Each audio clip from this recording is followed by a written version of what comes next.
मी बोला म्हणलं की बोला. नमस्कार, जनसेवा आयुर्वेदामध्ये आपलं स्वागत आहे. आजार कोणताही असू द्या, एक वेळ जरूर जनसेवा आयुर्वेदामध्ये या. आजार cancer, sugar, BP, thyroid, allergy, acidity, डोळ्याचे विकार, केसाचे विकार किंवा पित्त, गॅस, प्रोस्टेट प्रॉब्लेम, ग्रंथी, टाच दुखणे, गुडघेदुखी, कोटुंबळे दुखी, युरिक ॲसिड, अन्य कोणताही जरी आजार असेल तर हे आजार कसं आपल्याला नैसर्गिक स्वरूपानं जसे आले तसे कमी करून घ्या येईल. आणि जे ऑपरेशन करायला चालेल ते जाण्यापेक्षा एक वेळेस आम्हाला जरूर भेटा. जे लोक डोळे काढत आहे समजा, किंवा दात पाडत आहे, किंवा केसाचं ट्रान्सप्लांट करत आहे, ते न करता नैसर्गिक स्वरूपामध्ये ते करण्याची गरज नाही. तुम्हाला केस नैसर्गिक स्वरूपात येणार. दाताचं जे आहे पाडण्यापेक्षा त्याला कसं थांबवता येईल आणि इतर दातं बी खराब होऊ नये याचाही उपाय आपल्याकडे आहे. किडनीचं जे डायलिसिस करू परेशान आहे तर लोक महिन्याला 15 दिवसाला कृपया एक वेळेस आपल्याकडे जरूर या. तुमच्या मनामध्ये असा आहे सरकारी दवाखान्यामध्ये इलाज व्हायला सरकारी दवाखान्यात कवाच इलाज होणार नाही शेवटपर्यंत, जोपर्यंत मरत नाही तोपर्यंत. हे सत्य आहे, हे मानावंच लागेल. कारण त्याच्यामधलं जे आहे जे ब्लड असेल किंवा इतर काही जे घटक असेल ते वाढून आपल्या औषधीने दिलं तर ते लेवलला येते, परंतु तिथे तशा स्वरूपाचे औषध नाही भेटत. त्याच्यामुळे तुम्हाला प्रॉब्लेम. आज आमच्याकडे जे दाताच्या जे समस्या घेऊन हे काका आलेले आहेत. सांगा काका, काय काय समस्या व्हायला तुमच्या? दाढ दुखाले. दाढ काय काय व्हायला सांगा? दाढ दुखाले, मधामध्ये ते हिरडी आहे की अशी हे आली. काय व्हायला म्हणजे मला काही लावलं की एखाद्यावर हिरडी सुजाली. हिरडी बी सुजाली. काय रक्त वगैरे पू वगैरे काही निघालं? नाही, रक्त पित्त काही निघणार. हा, आता जेवण खाते वेळेस त्रास व्हायला? अति त्रास व्हायला. पाणी प्यायला तर एकदम हे लागायला, झणझण लागायला. पण याच्या पहिले काही तर गोळ्या मिळ्या मेडिकलच्या काय खाल्ल्या? मेडिकलच्या काय अशा कोणत्या गोळ्या दवाखान्यातल्या ते खाल्ल्या वगैरे त्रास होऊ लागला. थोडाफार थांबायचा, नंतर सुरूच व्हायचं. मेडिकलच्या बी खाल्यावर अनेक सुरूच व्हायचा. आणि आता आपल्या इथं जनसेवामध्ये तुम्ही आलेले पहिल्यांदाच आलेले आहे. तुम्हाला इथं यासाठी कोण सांगितलंय?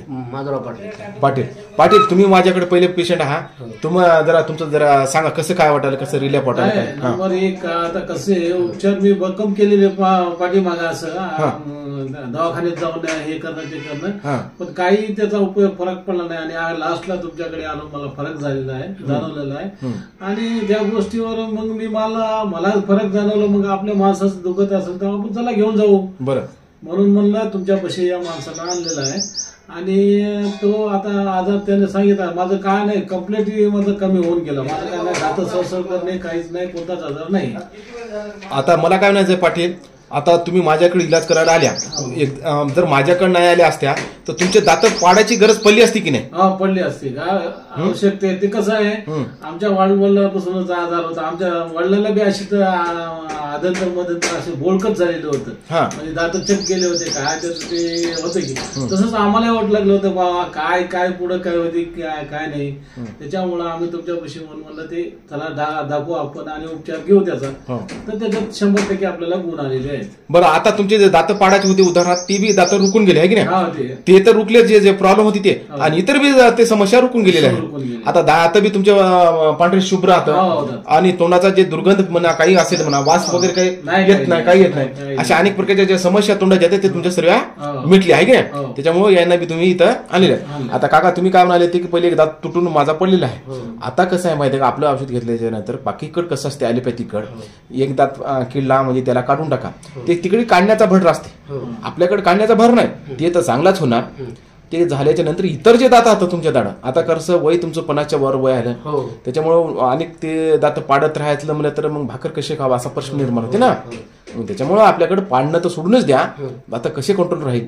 कंट्रोल म्हणजे नियंत्रित राहणार, पाडण्याची गरज भासणार नाही, काही नाही. आणि जर 100% दात पडत असला तर आम्ही त्याला पाडून देतो ॲलोपॅथिक मध्ये, जा रे बापा पाडून घ्या म्हणता.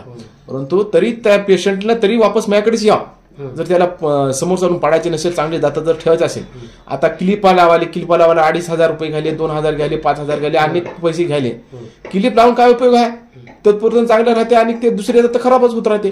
परंतु आपल्याकडे तसं नाही, ते बी दात चांगला होणार, इतर बी दात चांगले राहणार, मजबूत राहणार. आता लोकांच्या दुसऱ्या एक माझ्याकडे काही तक्रार आल्या, दात काही लोक म्हणाले की पेस्ट लावे पुरतं ते तेवढं चांगलं राहते, नंतर आम्ही वापरत नाही, त्याच्यामुळे आम्हाला समस्या आहे. काहून येणार नाही समस्या? कारण की आपण चाय पितो, गोड खातो किंवा काही बी खातो अन्न पदार्थ. मला काय म्हणायचं, तुम्ही आता दात कशाने घासता सांगा बरं? आता दात कधी याच्याने कोलगेट नाही घासता. कोलगेट नाही फिलगेट कचाना घासताच की नाही. मग घासायला मग तुम्ही चांगली वस्तू घेऊन चांगले जर दात ठेवून चांगलं घासलं तर तुमचा फायदा आहे की घाटा आहे तुमचा? चांगला फायदा आहे ना. हे लोकांना लक्षात येऊन देण्यासाठी मी तुम्हाला ते बोललेलो. कारण कसं आहे, वस्तू चांगली राहावं आणि चांगलं स्टँड आपण वापरतो ना, थोडे पैसे जास्त आहेत त्याच्यामध्ये, पण आपले दात मित्र सर्व मजबूत झाले तर ठीक आहे ना. आजकालचा एका रोजाचा आहे, एका कोणाचं गेलं समजा 500 रुपये रोज आहे. 500 रोजामध्ये 3-4 महिने तुम्ही आरामशीर ते पेस्ट वापरू शकता. मग दात मजबूत आहे तर सर्व मजबूत आहे. आता डोळ्याचं ऑपरेशन वगैरे करायला लोक डोळ्याचं काढू एक झालं की दुसरं करायला, दुसरं झालं की तिसरं करायला, फेल बी होऊन झाले. आपल्याकडे दोन्ही डोळे चांगले होणार ना एकाच डोळ्यामध्ये.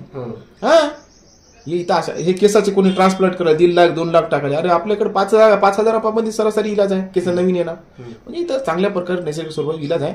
पण हे कसं आहे, समजणाऱ्याला ते घरून समजण्यापेक्षा इथे येऊन माहिती घेऊन इथं इलाज घेतलं तर समजते. धन्यवाद काका, तुम्ही इतकं बोलल्याबद्दल. काकाने जे खरी सत्य परिस्थिती जनतेसमोर ठेवली त्याच्याबद्दल आम्ही धन्यवाद मानतो.